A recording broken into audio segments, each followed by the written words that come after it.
Today, President Trump made history with a dramatic shift of U.S. foreign policy in the Middle East. He forged ahead with his decision to declare Jerusalem Israel's capital, despite objections from Arab, European, and other world leaders, and even the Pope. We cannot solve our problems by making the same failed assumptions and repeating the same failed strategies of the past.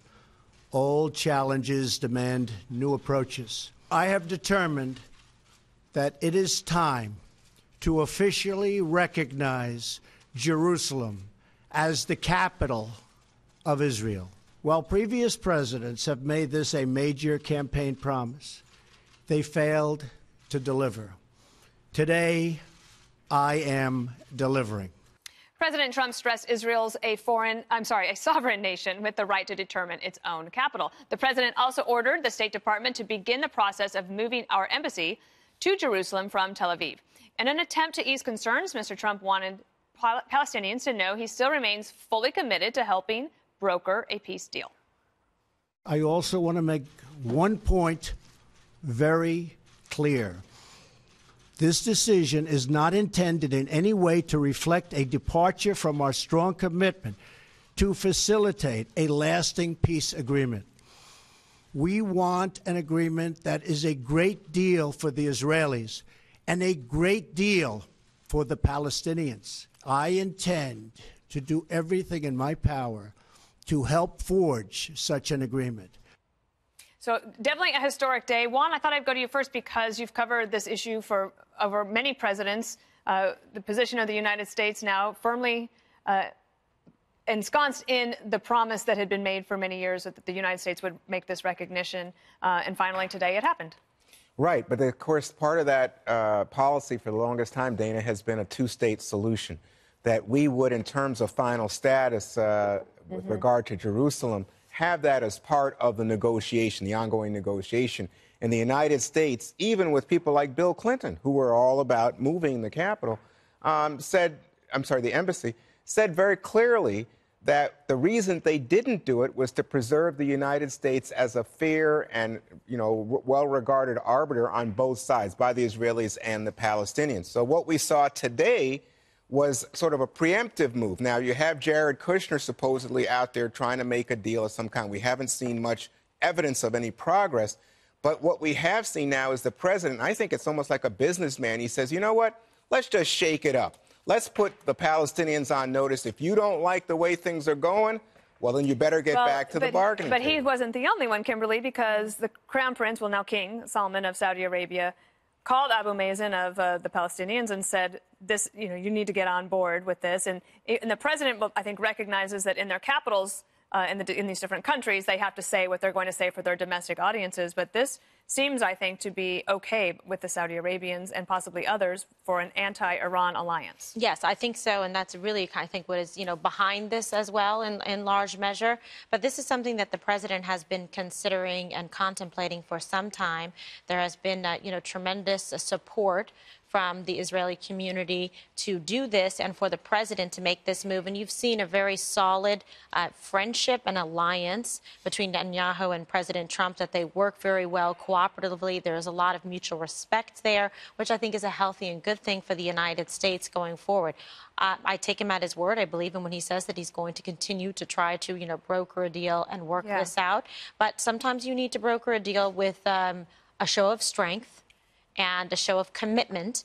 And like I said, he's been saying he's going to do it, and now, in fact, he has. Well, Jerusalem was always like that piece that was going to be the final bargaining chip. But after several decades, with nothing ever happening, then maybe this actually is a way to get there. And I didn't hear the president say he was against a two-state solution. So maybe this will actually push people to the table. I don't know. You want to see a picture of a Middle East expert? A blank this slate. This place is an unsolvable... There you go. Thank you. Tabla rasa. It's an unsolvable Rubik's Cube. And we keep talking about this thing as if this is going to upset some kind of peace process in the Middle East. This peace process has been upset in the Middle East since I was a child. Yep. If you want a peace process, Palestinians stop killing Jews. That's a start, right?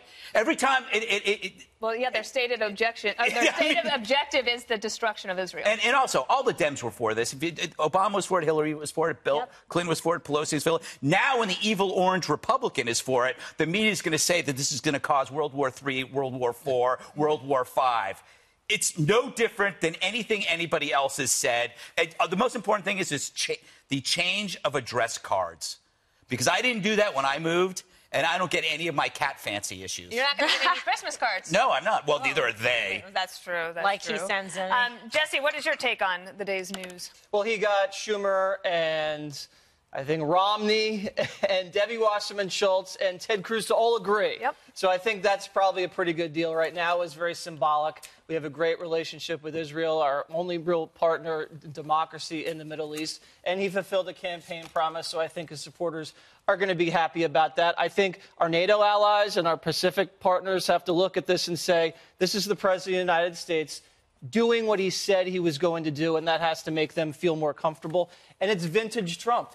He actually does what he says he's going to do, and then there's a bunch of hysteria, but the hysteria is not always as bad as it seems like it's going to be. And I think he kind of relishes doing things that other presidents have said they're going to do or did or didn't do, whether it's the Keystone Pipeline or cornering North Korea or withdrawing from bad trade deals or treaties or something like that. I think he enjoys this. But you know what? Hamas says they're going to unleash hell. And there's going to be a day of rage. If you're a terrorist, you're always raging if you're a terrorist. So I don't really see that much happening. The United States and Israel will be prepared Speaking for that. of an ally, I wanted to get your take, Juan, on Turkey, because Turkey is a part of NATO, but the president there came out very strongly against it and said there will be fire and fury, basically a take on what President Trump had said about North Korea.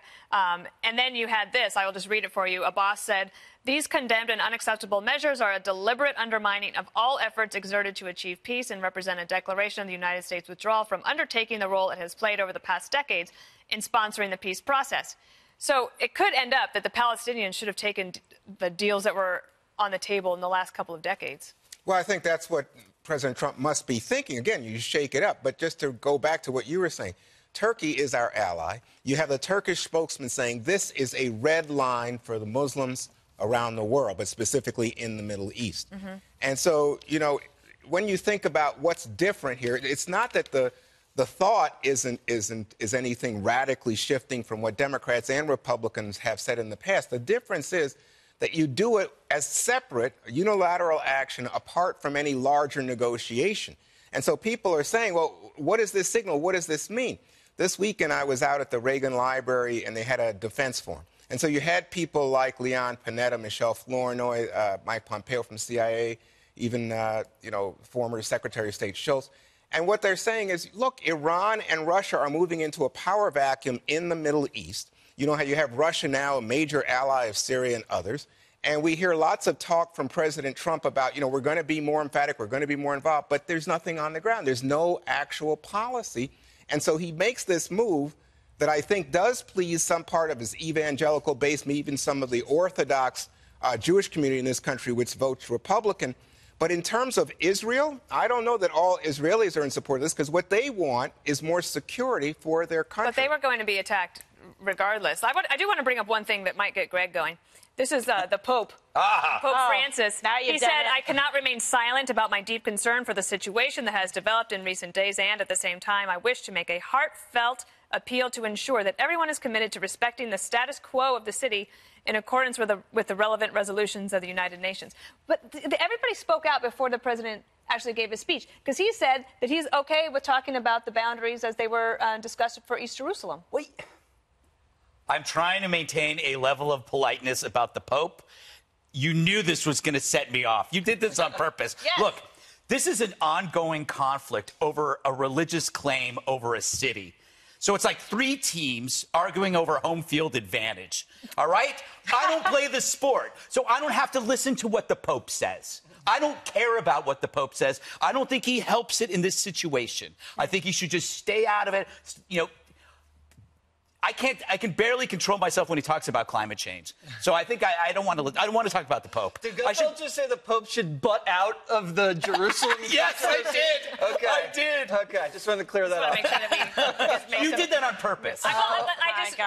I noticed disavow it. everything that's been said at this Hey, you know, Keep me out of if it. the Pope has an opinion, we have a right to respond to that opinion. Of course. That's Yeah, right. but there's a lot of opinion out there. So it's Hamas, it's Also, the Pope. Russia. Wait Didn't a Russia minute. come out for this in The April? United Nations, the Turks, the Palestinians, the Germans. I mean, gosh. But don't you think it's possible, Kimberly, Russia that after the shock for it. of this announcement, Sure. and people have time, if things don't become fire and fury in the Middle East, that perhaps other nations will follow our lead and, in fact, move their embassies to Jerusalem as well? Yes, I think there always has to be a trailblazer, and President Trump has always been comfortable with doing that, you know, in his life historically and throughout his business, you know, career. I think, again, this was a bold and decisive, it's a historic moment, and, you know, Israel is a sovereign state, and they have every right to be able to decide and choose where their capital is and where they want embassies and stuff to be. So I think the United States is respecting their sovereignty and their decision and their choice and honoring that. Can I just address Yes. one said that there's a power vacuum in the Middle East and Iran's now empowered. I think that's probably because President Obama gave them trillions of dollars and withdrew precipitously from Iraq. So I also think that this spurs the Mideast peace process, whatever that means, Greg, because Hold it up. all of everything never they did change. before by putting this on the table, the Jerusalem issue with everything else in the negotiation hadn't worked. So I think what the president's doing is say, let's try something different, AKA, in your words, shake it up. And this makes everybody re-engage, makes both stakeholders come back to the table with a little more urgency. And I think that's good. And I think they're sequencing. Yeah. Right? So they make this announcement, and then today somebody on background from the White House said that they expect within the next 12 to 14 months to have more of a fleshed out plan. So then you actually have some time for it to take hold. So I think then you have to think of it in terms, Jesse said symbolic. And I think that while Kimberly said this is a historic day, I think of it as symbolic and a political gesture because we're not actually moving the embassy anytime soon. He's going to sign another waiver that says the embassy will remain in Tel Aviv and then say, oh, For 6 months, right? every 6 months you keep doing it. He said, or apparently, I think this is what the president's aide said today, according to the news. It will just take some time. That to it will make sure take years before they can even think about it, Jesse, because they got to build it. They got to find a contractor, land, and all. But it's So it's happening going to take like as the long as the wall. wall. Is that We're in unison. We're a speaker system. Yeah. All right, time